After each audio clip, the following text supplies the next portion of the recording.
Unit 2 Water Part 2. Students, in last class we learnt about the change of states in water.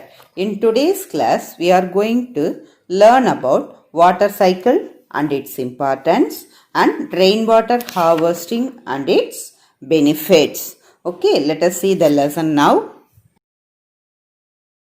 Water cycle.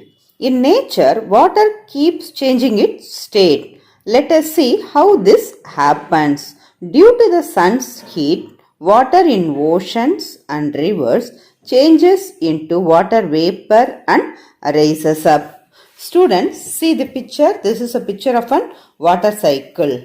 First, this is the water storage, that is lake or ocean or whatever may be. Due to sun's heat, the water get evaporated. It goes to the gaseous state and it evaporate. Next, due to cool air, it get condensation. It goes to condensation and it forms the clouds. On the cool air flow on that, the condensed clouds become the rain. The rain is called as precipitation. Okay, students, now let us see in detail. Water cycle. Water cycle happens in three states: evaporation, condensation and precipitation. Let us see one by one. First one, evaporation. Water becoming water vapor on heating is called evaporation. Wherever the water storage is there, it get heated due to sun's heat and it forms the water vapor. It is called evaporation. The water vapor, when comes into contact with cool air, becomes water droplet. This is called condensation. Condensation means the evaporated water becomes into water droplets. It is called condensation. The water droplets combine to form clouds. The water droplets are combined together and forms the big clouds.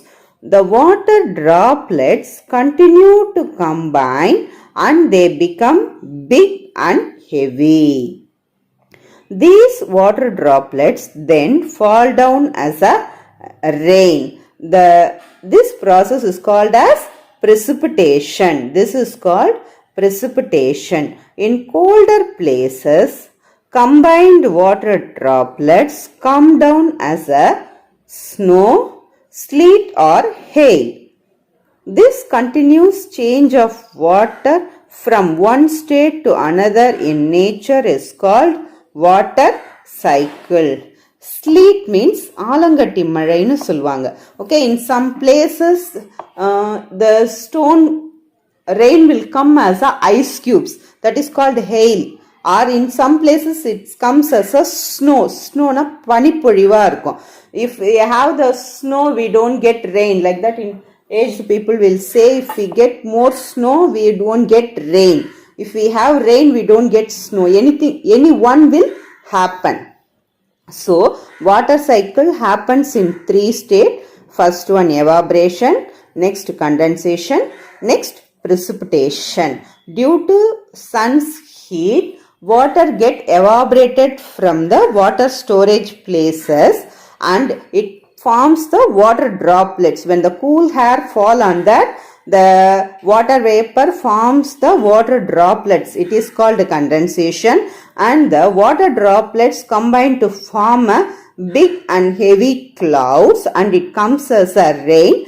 The raining process is called as the precipitation. What is water cycle?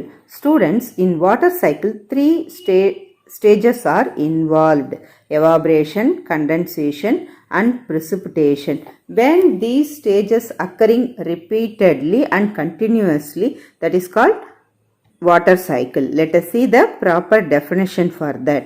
The continuous cycle through which water is circulated by different processes like evaporation, condensation and precipitation is called water cycle. Next, importance of water cycle. First one, to improve the availability of groundwater. If the water cycles goes on, then only the groundwater level will increase. Second one, to control the earth's temperature. If we don't get rain, our earth temperature will increase more, then we are not able to live. So to control the earth temperature, we need rain. Third one, to provide water to plants and animals, especially humans. So everyone need water, isn't it? So to provide water to plants and animals and also human beings, we need water cycle. Last one, to recycle the earth's supply of water constantly.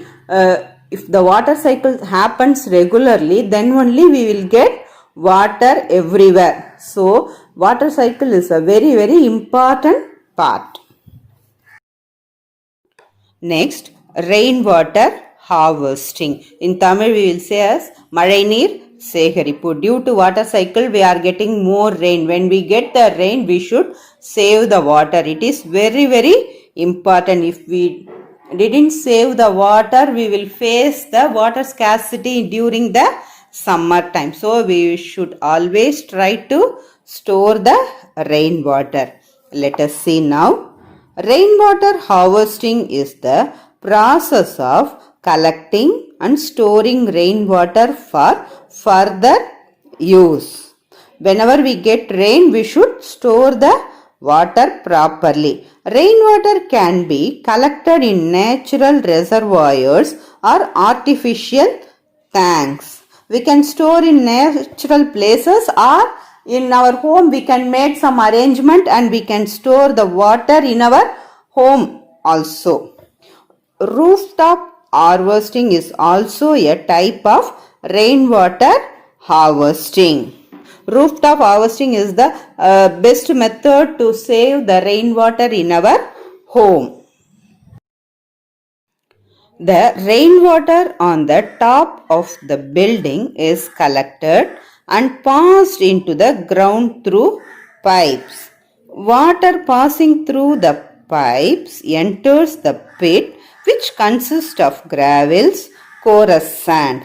As it passes, impurities are filtered and stored as a groundwater. For this, students, we should make some special arrangement. We should make some hole in our rooftop and we bring the water pipe to the ground level, and we have to arrange a small pit near to our house. So the water will be collected in the small pit. When the rooftop water comes through the pipe, when it goes to the pit should be consist of the big size gravels and coarse sand. When water passes through these levels, all the impurities will be filtered and it stored as a pure groundwater. Okay, students. Next, benefits of rainwater harvesting. First one, it increases the groundwater level. Second one, it can be used for agriculture. Third one, it increases the availability of water for living things. When we save the water, we can use the water for various purposes. In some houses, the rainwater harvesting pipe is directly connected to the well. If we are saving the water in the well, we can use for our domestic purpose also, students. So again I am saying benefits of rainwater harvesting. It increases the groundwater level. It can be used for agriculture. It increases the availability of water for living things. More to know. Students, let us see one more interesting fact. The rainwater harvesting was launched in the year 2001 by the Tamil Nadu government. Next one, Tamil Nadu is the first Indian state which made rainwater harvesting as mandatory. Mandatory means compulsory. It is implemented in all the houses. So we can be very proud to say we made the rainwater harvesting in all the houses of Tamil Nadu.